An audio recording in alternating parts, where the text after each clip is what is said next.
அனைவருக்கும் வணக்கம். சிறைச்சாலையில் கருஞ்சட்டை ஆசிரியர் ச. ராசேந்திரனின் சீர்மிகு பணிகள். பல கோடிக்கணக்கான மனிதர்கள் வாழும் இந்த பூமி பந்தில் எல்லோருடைய பெயர்களும் வரலாற்று புத்தகத்தில் இடம்பெறுவதில்லை. அளப்பரிய சாதனைகளை தமதாக்கிக் கொண்டவர்களுக்கே வரலாறு உரிய இடத்தை வழங்கி மகிழ்கிறது. அந்த வகையில் அறிவின் கருவூலமாக விளங்கும் தமிழ்நாட்டின் சோழ மண்டலத்தில் 7/7/1961 அன்று அரியலூர் மாவட்டம் செந்துறை வட்டம் நின்னியூர் கிராமத்தில் ஓர் எளிய குடும்பத்தைச் சேர்ந்த வண்டிமாடு து. சாமிநாதன், தையல் நாயகி ஆகியோரின் மகனாக பிறந்த ச. ராசேந்திரன் தமிழ்நாடு போற்றும் கருஞ்சட்டை ஆசிரியர் ச. ராசேந்திரனானது எப்படி என்னும் சிந்தனையின் சிறு துளிதான் இந்த கட்டுரை. பெரியாரிய உணர்வும் தன்னலமற்ற உழைப்பும் இளம் வயதிலேயே ஆட்கொண்டதன் விளைவாக கருப்பு சட்டை அணிவதை வழக்கமாக மாற்றிக்கொண்டார் ஐயா திரு ராசேந்திரன். தமிழ்நாடு முழுவதும் தன்னுடைய தெளிவும் மென்மையும் கலந்த உரையாடல்களால் மக்களிடையே பகுத்தறிவை விதைக்கும் பணியை மிக சிறப்பாக ஆற்றி வந்தார். 2007ஆம் ஆண்டு திருவள்ளூர் மாவட்ட ஆட்சியாளராக இருந்த திரு சுந்தரமூர்த்தி ஈயாப்பா அவர்கள் கருஞ்சட்டை ச. ராசேந்திரன் அவர்களின் பேச்சினை கேட்டு மகிழ்ந்து அவரின் நற்சிந்தனைகள் சிறைகளுக்கும் சென்று சேர்ந்தால் பெரும் பயன் விளையுமே என்று கருதி அறிவொளி இயக்கத்தின் வாயிலாக சிறையாசிரியராக பணியாற்ற வேண்டும் என்று கேட்டுக்கொண்டார். திருவள்ளூர் மாவட்ட ஆட்சியரின் வேண்டுகோளும் அதை மறுக்காமல் ஏற்றுக்கொண்ட திரு ராசேந்திரன் அவர்களின் பணியும் தமிழக சிறைகளின் சீர்திருத்த வரலாற்றில் பொன் எழுத்துக்களால் பொறிக்கப்பட வேண்டிய வரலாறு. பெரும்பாலான சிறைவாசிகளின் வாழ்வை மாற்றியமைத்த தொடக்க புள்ளி இதுவே என்று துணிந்து கூறலாம். சென்னை புழல் நடுவன் சிறையில் தன்னார்வ ஆசிரியராக 2007ஆம் ஆண்டு பொறுப்பேற்ற இவர் அங்குள்ள சிறைவாசிகள் பலரையும் மென்மையும் தெளிவும் கலந்த அன்பான உரையாடல்களால் தன்வயப்படுத்தினார். 21 வயதுக்கு மேற்பட்டவர்களே அங்கு சிறைவாசிகளாக இருந்தனர். அறவே எழுத படிக்க தெரியாத பலருக்கும் வகுப்பில் பாடம் நடத்துகின்ற போது கிழக்கில் உதிக்கும் சூரியன் மேற்கில் மறைகிறது என்று சொல்வதற்கு பதிலாக விடியலை நோக்கி பூமிதான் நகர்கிறது என்பது போன்ற நேர்மறை சிந்தனைகள் சிறைவாசிகளிடம் தோன்றும் வகையில் பாடங்களை நடத்துவார்.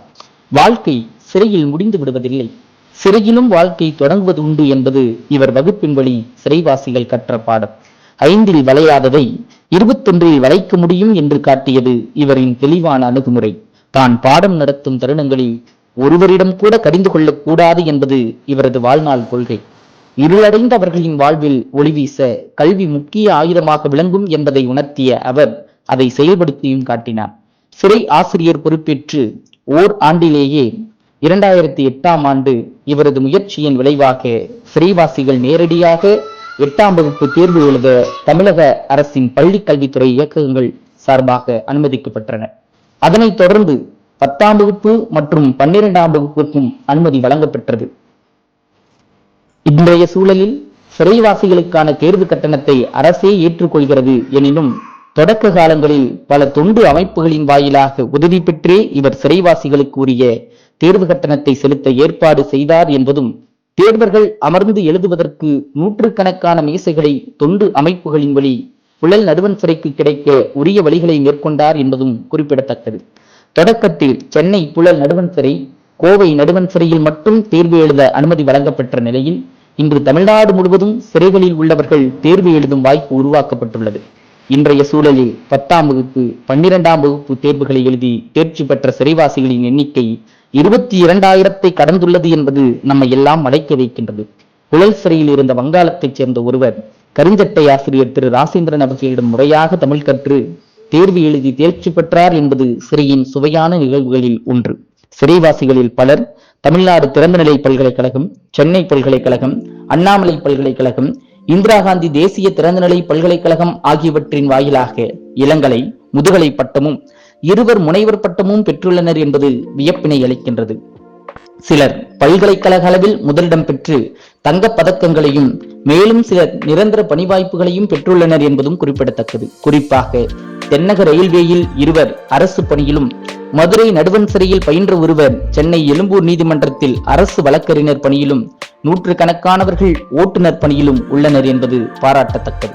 வாழ்வு முடிந்து போனதாக கருதப்படும் இருள் நிறைந்த சிறைகளில் கல்வி என்னும் ஒளியை ஆயுதமாக்கி இவர்களை வெற்றியாளர்கள் என மாற்றிய கூட்டு முயற்சியில் தமிழ்நாடு அரசு, சிறை அலுவலர்கள் என பலரின் பங்களிப்புகள் இருந்தாலும் தனித்து குறிக்கத்தக்கவர் கருஞ்சட்டை ஆசிரியர் திரு ராசேந்திரன் என்பது திண்ணம். கல்வித்துறையில் சாதித்தவர்கள் பலர் என்றால் கல்வி வயப்படாத பலரின் திறமைகளை கண்டறிந்து அவர்களையும் சாதனையாளர்களாக்கிய பெருமை இவருக்கு உண்டு. புழல் சிறைச்சாலை சுவர்களில் ஓவியங்கள் வரையச் செய்து நூற்றுக்கணக்கான சுவர் ஓவியர்களை உருவாக்கியுள்ளார். புழல் நடுவன் சிறையில் தமிழ்நாடு முழுவதும் உள்ள 10ஆம் வகுப்பு தேர்ச்சி பெற்ற சிறைவாசிகள் 100 பேரை தேர்வு செய்து சென்னை செங்குன்றம் வட்டார போக்குவரத்து கழகம் தமிழ்நாடு அரசு வழங்கிய அனுமதியோடு அவர்களுக்கு பயிற்சி வழங்கப்பட்டது. பயிற்சியை சிறப்பாக நிறைவு செய்தவர்களுக்கு உரிய ஓட்டுநர் உரிமம் தமிழ்நாடு அரசின் தலைமைச் செயலாளர் திரு இறையன்பு ஈயாப்பா அவர்கள், அன்றைய உள்துறை செயலாளர் திரு பனீந்தர் ரெட்டி ஈயாப்பா அவர்கள், தமிழ்நாடு சிறைத்துறை தலைவர் மற்றும் துணைத் தலைவர் ஆகியோர் தலைமையில் வழங்கப்பட்டது குறிப்பிடத்தக்கது. இந்த நிகழ்விலும் கருஞ்சட்டை ஆசிரியர் ச. ராசேந்திரன் அவர்களின் பங்களிப்பு முக்கியத்துவம் வாய்ந்தது. தமிழ்நாடு முழுவதும் சிறைகளில் உள்ள 18 வயதுக்கு மேல் 24 வயதுக்கு உட்பட்ட நிலையில் முதன்முறையாக சிறைக்கு வந்தவர்கள் 100 நபர்களை தேர்வு செய்து சைதாப்பேட்டை மாவட்ட சிறைச்சாலையில் பயிற்சி அளித்து மீண்டும் சிறைக்கு வராமல் இருக்க வேண்டும் என்பதற்காக உளவியல் நிலையிலும் நன்னடத்தை நிலையிலும் பயிற்சி அளித்த நிகழ்வில் இவர் முக்கிய பங்காற்றினார். இதன் பயனாக அப்பயிற்சியில் பங்கேற்ற 100 நபர்களில் 99 நபர்கள் மீண்டும் சிறைக்கு இன்றைய அளவிலும் வரவில்லை என்பது குறிப்பிடத்தக்கது. இந்த திட்டத்தை துவக்கி வைத்த சென்னை உயர்நீதிமன்றத்தின் அன்றைய நீதியரசர் டி.என். பிரகாஷ் அவர்கள் தமிழ்நாடு கல்விக்கழக அறக்கட்டளை மூலம் இந்தியாவின் மேனாள் குடியரசுத் தலைவர் டாக்டர் ராதாகிருஷ்ணன் அவர்களின் சென்னை இல்லத்தில் நடைபெற்ற ஆசிரியர் செம்மல் விருது வழங்கும் விழாவில் கருஞ்சட்டை ஆசிரியரின் மேற்குறிப்பிட்ட பணிகளை குறிப்பிட்டு வியந்து பாராட்டினார் என்பது குறிப்பிடத்தக்கது.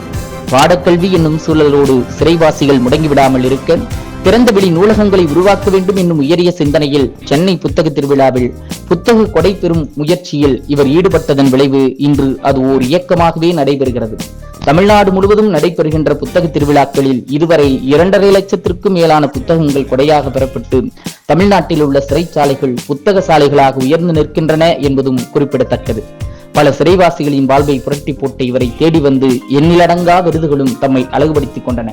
குறிப்பாக ஆசிரியர் செம்மல் விருது, அன்பாசிரியர் விருது, தி இந்து ஆங்கில பத்திரிகை வழங்கிய the reformer black shed Rajendran Puzhal central jail, the Hindu Tamil பத்திரிகை வழங்கிய முன்மாதிரி ஆசிரியர் விருது, பெஸ்ட் பிரிசன் டீச்சர் புழல், உலகளாவிய மனித அமைதி பல்கலைக்கழகம் வழங்கிய மதிப்புறு முனைவர் விருது ஆகியவை குறிப்பிடத்தக்கவை. இவ்வாறு தம் வாழ்வையே சேவைக்கென ஒப்படைத்துக் கொண்ட இவர் சிறையாசிரியர் பணிக்கென தனியாக ஊதியம் எதையும் பெறவில்லை என்பதும் தொண்டாகவே இவை அனைத்தையும் அமைத்துக் கொண்டார் என்பதும் கவனிக்கத்தக்கது.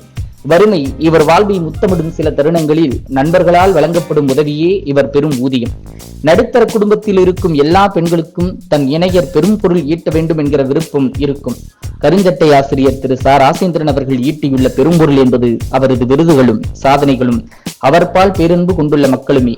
இதனை உவகையோடு ஏற்றுக்கொண்டு அவரை தம் வழியில் செல்ல அனுமதி அளித்துள்ள சிறை ஆசிரியர் அவர்களின் இணையர் திருமதி சரோசா அவர்களையும் பிள்ளைகள் திருமதி வீரவேங்கை, திருமதி புலியரசி அவர்களையும் பாராட்ட வேண்டியது நமது கடமை.